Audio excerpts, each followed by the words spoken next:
Welcome you back to your channel eMind. And guys, here I just try to make you all a versatile and the person who knows everything and who tries to get everything to do and to accomplish everything. We all together will accomplish this destination guys today. Similarly, as I always make new videos and interesting videos, इस video में भी मैं आपके लिए एक polity का एक बहुत ही बेहतरीन एंड वेरी इंपॉर्टेंट टॉपिक लेकर आया हूँ, जिसको बोलते हैं रिट। रिट क्या होता है, टाइप्स ऑफ रिट के बारे में जानने से पहले first of all we will have a small look on writ.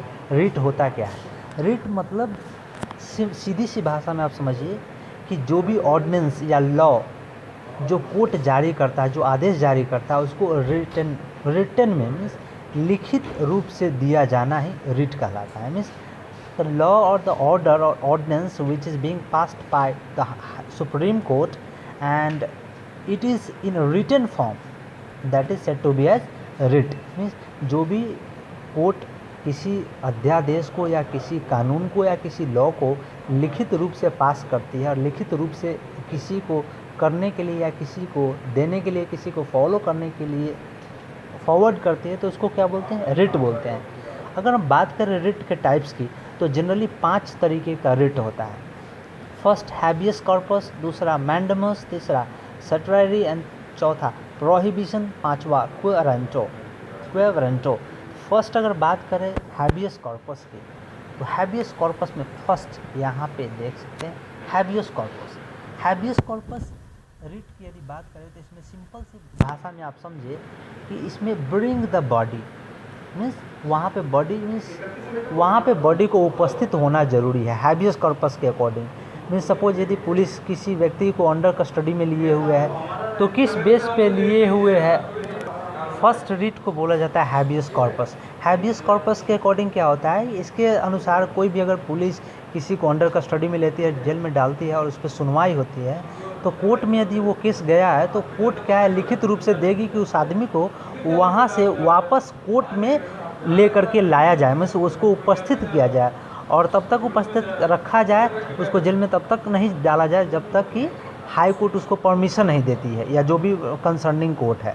तो हैबियस कॉर्पस का मतलब होता है ब्रिंग द बॉडी, बॉडी को वहाँ प्रेजेंट होना ज़रूरी है।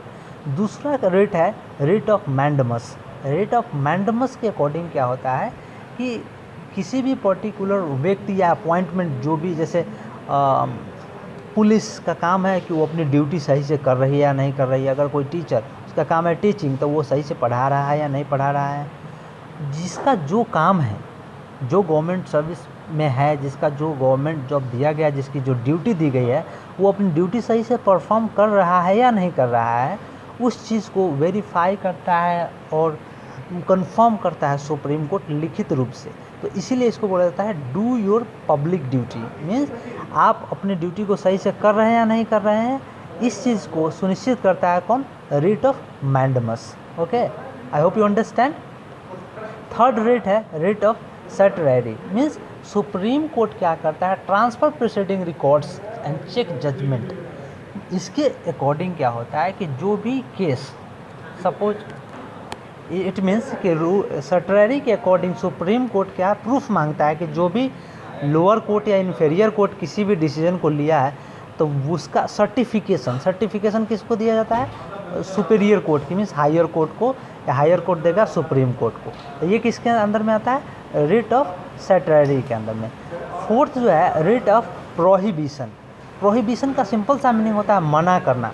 मीन्स सुप्रीम कोर्ट क्या करती है, मना करती है इन्फीरियर या लोअर कोर्ट को कि अपने जुरिस्डिक्शन से बाहर जा कर के कोई काम को ना करे। मीन्स जितना उसको पावर दिया गया है, जितना लिमिटेड पावर है, उसी लिमिटेड पावर के अकॉर्डिंग किसी भी केस को सोल्व करे।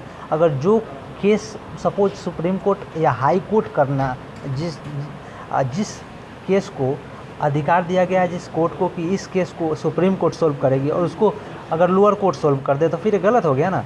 तो इसलिए सुप्रीम कोर्ट क्या अब उसको मना करते हैं कि नहीं भैया, तुम्हारा ये काम नहीं है, तुम अपना काम करो, तुम्हारे पास इसका अधिकार नहीं है। Means supreme court stops the inferior court to proceed any case which is not in his own jurisdiction, right. तो ये किसके अंदर में आता है? रिट ऑफ प्रोहिबिशन के अंदर में। सिंपल सा मतलब ऊपर वाला मना कर रहा है नीचे वाले को ये तुम्हारा काम नहीं है, तुम्हारा जितना काम है उतना ही काम करो, औकात से ज़्यादा नहीं बढ़ो। ये किस में आता है? रेट ऑफ प्रोहिबिशन में।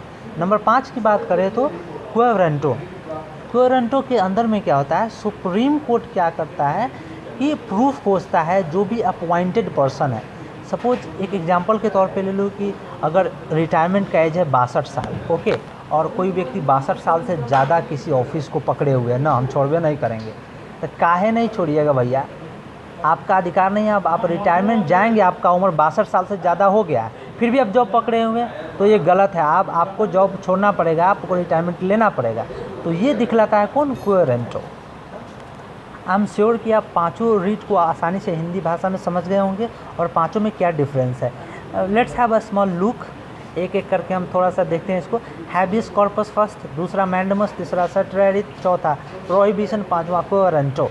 फर्स्ट के अकॉर्डिंग क्या होता है? Bring the body, means body को वहाँ पे उपस्थित होना जरूरी है। दूसरा क्या होता है? मैंडमस। मैंडमस के अकॉर्डिंग हमने बताया कि कमांड करता है, अथॉरिटी, जो भी पब्लिक ड्यूटी परफॉर्म कर रहा है वो सही तरीके से कर रहा है या नहीं। सटरेरी के अकॉर्डिंग जो भी इन्फीरियर कोर्ट जो डिसीजन लिए हुए उसका प्रूफ किसको देना पड़ेगा? अपर कोर्ट को, ओके। प्रोहिबिशन के अकॉर्डिंग क्या होगा?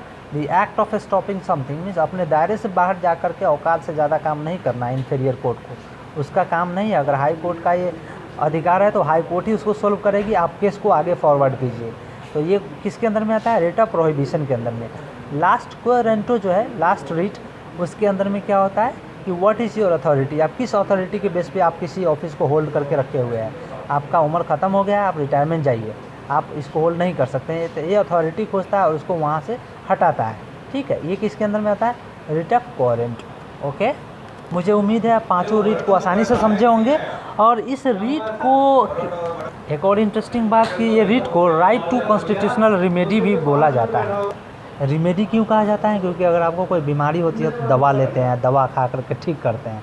तो ये 5 जो रिट है इसको कॉन्स्टिट्यूशनल रिमेडी कहा गया है कि अगर किसी भी कार्रवाई में कॉन्स्टिट्यूशन के अकॉर्डिंग यदि इससे बाहर दायरे में कोई काम हो रहा है या सही से कोई काम परफॉर्म नहीं हो रहा है तो इस 5 रीट के माध्यम से उसमें सुधार लाया जा सकता है, इसीलिए इसको कॉन्स्टिट्यूशनल रिमेडी भी कहा जाता है। Guys, I hope you have learn so many things from this video, और आपको यह वीडियो बहुत ही पसंद आया होगा। इस लाइक शेयर एंड कमेंट करें, and I will see you soon. Till then keep smiling, keep studying, bye bye.